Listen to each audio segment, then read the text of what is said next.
नमस्कार, मैं खास प्रोग्राम रणभेरी में आप सभी का बहुत बहुत स्वागत है। मैं हूं मनीष कुमार वर्मा। आगामी लोकसभा चुनाव को लेकर आरजेडी ने अपने 4 उम्मीदवारों का नामों का ऐलान कर दिया है। पार्टी ने गया से कुमार सर्वजीत, नवादा से श्रवण कुशवाहा, औरंगाबाद से अभय कुशवाहा और जमुई से अर्चना रविदास को चुनावी मैदान में उतारा है। आरजेडी ने कैंडिडेट्स के नामों का ऐलान गठबंधन से बातचीत के बिना किया है। पार्टी ने गया से कुमार सर्वजीत, नवादा से श्रवण कुशवाहा, औरंगाबाद से अभय कुशवाहा और जमुई से अर्चना रविदास को चुनावी मैदान में उतार तो दिया है, लेकिन अब सवाल ये उठ रहा है कि आखिर गठबंधन के साथ क्यों नहीं एक प्रेस कॉन्फ्रेंस करके बाकायदा नामों का ऐलान किया गया है।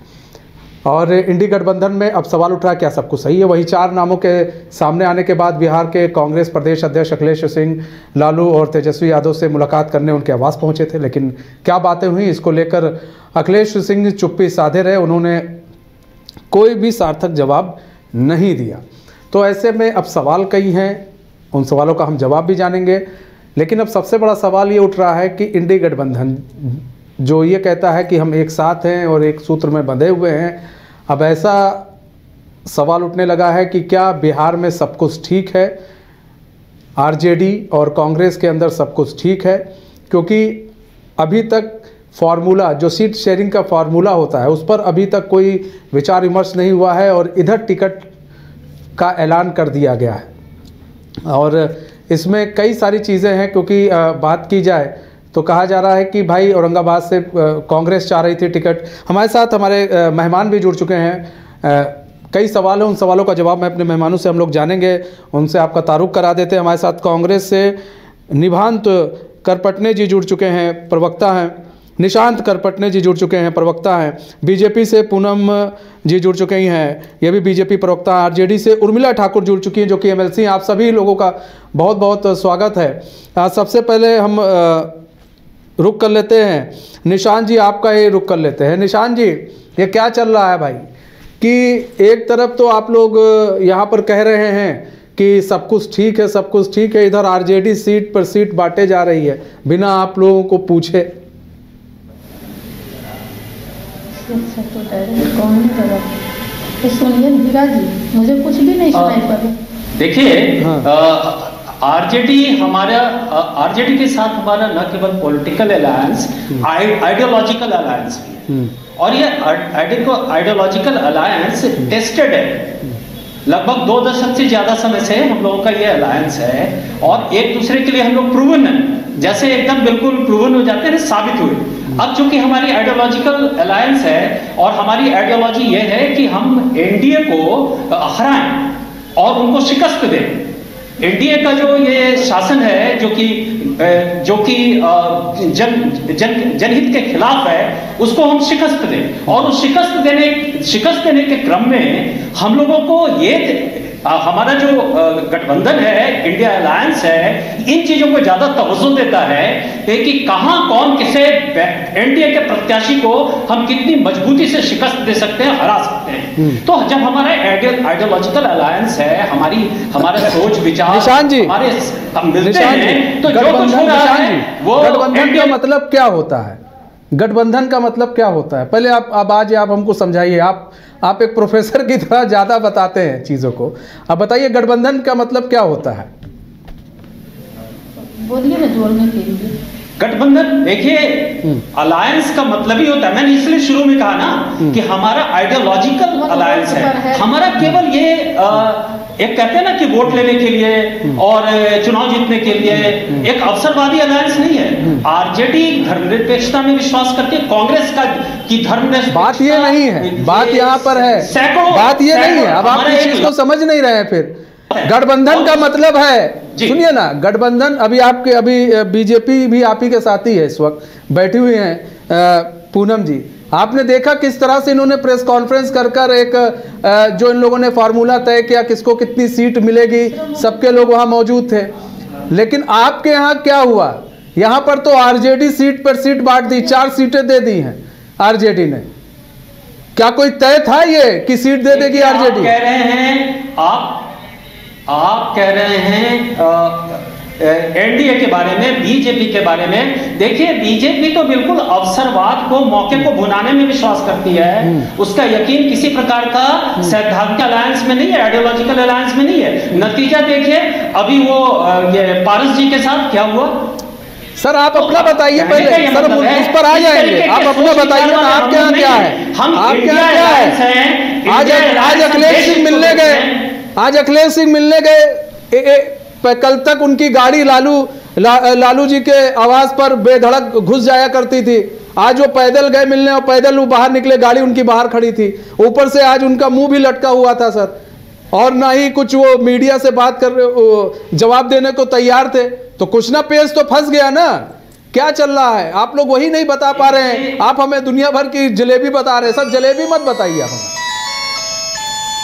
देखिए, मध्य रण में, बीच लड़ाई के मैदान में बातें कम और काम ज्यादा होता है, एक्शंस ज्यादा होता है। तो हमारे नेतृत्व ने अभी अगर मान लीजिए कोई बात ना कहना पसंद किया, तो ये भी एक रणनीति, एक पॉलिटिकल मैच्योरिटी की तहत है, एक पॉलिटिकल स्ट्रैटेजी के तहत है। लेकिन मैं जिस बात को आपको बतलाना चाहता था कि हमारा आइडियोलॉजिकल अलायंस है और हम कोई अवसरवादी गठबंधन नहीं है। कहाँ है बस चुनाव के लिए, यही तो जानना चाह रहे हैं जनाब आपसे हम। आइडियोलॉजी कहाँ गई, कौन से आप लोग के कौन से विचार मिल गए। ये विचार मिले कि 4 लोगों को उतार दिया जा रहा मैदान में और आपको पता ही भनक तक नहीं लग रही है। हमारे आइडियोलॉजी देखिए, कांग्रेस एक विचार है, कांग्रेस एक सिद्धांत है, कांग्रेस देश का धरोहर है सर, कांग्रेस एक बड़ी विरासत है। हाँ सर, ये सर चुनावी मंच नहीं है सर, यहाँ जवाब देना पड़ता है। आप जवाब नहीं दे रहे हैं। चुनावी मंच पे जब यहाँ कोई मैं तो जवाब दे रहा हूँ आपको, सुन रही है, आप मैं जवाब दे रहा हूँ आपको, और आपको सिर्फ सुनाना होता है। नहीं आप सुनाने पर ठीक है। उर्मिला ठाकुर जी आपके मंच से ठीक है। और उर्मिला ठाकुर जी देखिए, यहाँ पर सवाल ये है कि भाई आप लोग कहते हैं कि सब कुछ ठीक है, सब कुछ ठीक है यहाँ पर, और इधर कहते हैं कि हमारा गठबंधन कांग्रेस के साथ बहुत अच्छा चल रहा है। यहाँ पर कांग्रेस को बताए बिना 4 उम्मीदवार आप लोग उतार दे रहे हैं, सिंबल दे रहे हैं आप लोग। ये कैसे हो रहा है? और क्या आप लोग या तो ये तो हनक दिखाने की कोशिश की जा रही है कि नहीं जी हम जो है बड़े भाई की भूमिका में रहेंगे और हम जैसा चाहेंगे वैसा होगा।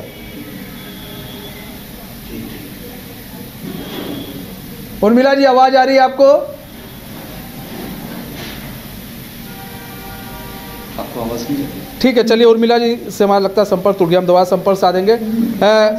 यहाँ बात कर लें, पूनम जी आपको क्या लग रहा है कि क्या सब कुछ ठीक है? बिना मतलब एक तरफ अगर हम देखें तो आप लोग के यहाँ बाकायदा प्रेस कॉन्फ्रेंस की गई और जो लोग नहीं माने उनको आप लोगों ने रास्ता भी दिखा दिया बाहर का। तो यहाँ पर क्या चल रहा है अभी? आपको क्या लग रहा है कि इंडी गठबंधन में सब कुछ ठीक है? मनीष जी, एनडीए गठबंधन में क्या ठीक है आज बिहार की जनता देख रही है। जिस तरह से कांग्रेस बड़ी पार्टी अपने आप को कहती है, आज लालू जी की शरण में जाना पड़ रहा है। लालू जी कांग्रेस की औकात दिखा रहे हैं कि क्या औकात है उनकी। आज बिना सीट बंटवारे किए अपने कैंडिडेट को घोषित करना, ये कहीं ना कहीं दर्शाता है कि एनडीए गठबंधन में कुछ भी ठीक नहीं है।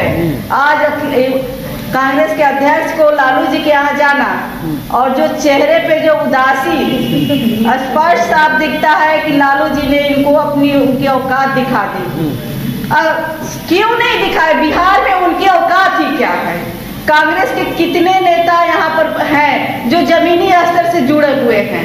हमको नहीं लगता। बिहार की जनता से जाकर पूछेगा तो भली भांति लोग बताने का काम करेंगे।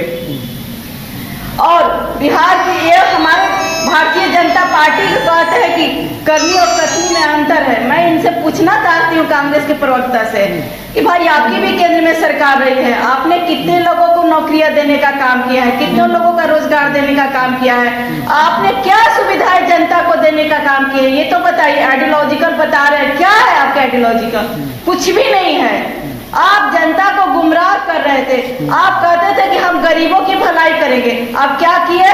गरीबों का जो 100 रुपया जाता था उसमें से 10 रुपए गरीबों के अकाउंट में मिलता था, लोगों के द्वारा बीच में बिचौलिए खा जाते थे। लेकिन माननीय नरेंद्र मोदी जी जब आए तो उन्होंने जो 0 अकाउंट पर जनधन योजना का जो अकाउंट खुलवाया, सीधे जो 100 रुपए राशि दी जाती है तो उस व्यक्ति के अकाउंट में सीधे 100 रुपया जाता है। आज बीच में कोई बिचौलिए नहीं बैठे हुए हैं। आप आइडियोलॉजिकल की बात करते हैं। उर्मिला ठाकुर जी, यहाँ पर आइडियोलॉजिकल की बात हो रही है, कहा जा रहा है हमारी आइडियोलॉजी, जैसा कि निशांत जी कह रहे हैं, लेकिन अब यहाँ पर आइडियोलॉजी कहाँ चली जाती है जब आप लोग 4 सीटों से उम्मीदवारों को सिंबल दे देते हैं, उतार देते हैं बिना कुछ बातचीत किए। क्या आप लोग ये दिखाने की कोशिश कर रहे हैं कि बिहार में अगर कांग्रेस को चुनाव लड़ना है तो वो हमारे ही बलबूते लड़ना है? बड़ा मोबाइल दीजिए तो उसमें लगाते हैं। उर्मिला जी, आपको आवाज़ आ रही है? ठीक है। निशांत जी आपका रुख कर लेते, लगता है उर्मिला जी से हमारा संपर्क टूट जा रहा है बार बार। निशांत जी देखिए, यहाँ पर कई सारे सवाल हैं। सवाल ये है भाई कि यहाँ पर कहा यह भी जा रहा है कि आप लोगों को वो 6 से 7 सीटों से ज़्यादा देने को तैयार नहीं है, और आप लोग चाह रहे हैं ज़्यादा सीटें, 15 सीटें आप लोग मांग रहे हैं, लेकिन 6 से 7 सीटों से ज़्यादा वो देने को तैयार नहीं है। ऐसे में बातें अटकी हुई हैं, और इधर आरजेडी ने अब तो रुख साफ कर दिया है कि भाई आप चाहे बात अटकाते रहिए, हम तो उम्मीदवारों की लिस्ट ऐसे ही जारी करते रहेंगे, ताकि एक प्रेशर पॉलिटिक्स आप लोग के ऊपर बनाया जा सके, एक दबाव बनाया जा सके कि आपके बिना भी हम चुनाव लड़ सकते हैं। देखिए, किसी भी प्रकार का प्रेशर पॉलिटिक्स नहीं है। मैंने शुरू में ही कहा ना, हम लोगों का एक ही उद्देश्य है, द ओनली टारगेट, कि हम एनडीए को कैसे इस चुनावी अखाड़े में धूल चटाएं, कैसे हम एनडीए को शिकस्त दें। तो इस क्रम में अब ये तो आपका आकलन और कयास है ना कि पॉलिटिकल प्रेशर लाया जा रहा है। नहीं, देखिए, एक राष्ट्रीय राजनीति है। आप बताइए, आपको क्या लगता है राष्ट्रीय राजनीति के परिप्रेक्ष्य में आपको क्या लगता है? आपको क्या लगता है, क्या है ये? मुझे लगता है कि अभी रण की शुरुआत है। बस रणभेरी, जैसा आपका नाम है ना, रणभेरी बजी है और बिसात बिछाए जा रहे हैं। देखिए, महागठबंधन, इंडिया अलायंस ऐसे इस तरीके का सैन्य समायोजन करेगा, ऐसी तैनाती करेगा जिससे हम एनडीए को बिहार के 40 से 40 सीट में एक कड़ी टक्कर दें और उन्हें इन 40 सीट पर शिकस्त दें। निशांत जी, ऐसा ये हमारा गोल है। निशांत जी, ऐसा लगता है आपको एक स्क्रिप्ट पकड़ा दी गई है, उस स्क्रिप्ट के उतना ही बोलते हैं आप एकदम से। हम पूछ रहे हैं आपसे सवाल कि ये बताइए कि आप क्या समझ रहे हैं? आरजेडी ने 4 उम्मीदवार आपके उतार दिए हैं, आप इसको लेकर क्या सोचते हैं?